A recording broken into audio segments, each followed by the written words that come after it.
এখন আমরা per month transaction মানে প্রতি মাসে কিস্তির পরিমাণ কত টাকা হবে সেটা পিএমটি ফাংশন দিয়ে নির্ধারণ করব।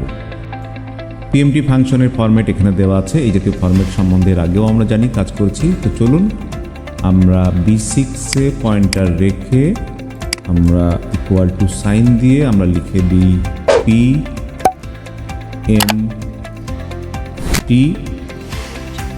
ফাংশন শুরু।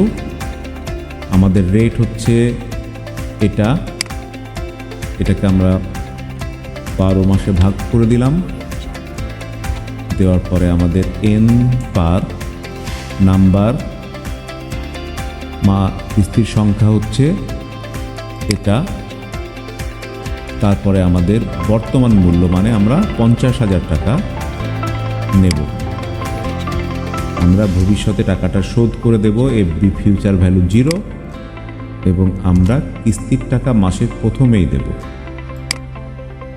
তাহলে আমাদের কি পরিমাণ প্রতি মাসে আমাদেরকে দিতে হবে দেখা যাক। 2,330 টাকা মানে 50,000 টাকা আমরা নিলাম। 12% সুদে আমাদেরকে দিতে হবে ইকুয়াল টু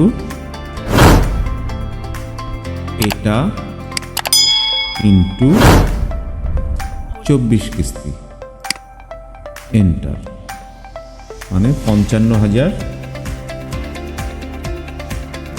সামথিং টাকা আমাদেরকে দিতে হবে 50,000-এর পরিবর্তে। 5,000 টাকা মতো 2 বছরের সুদ আসবে।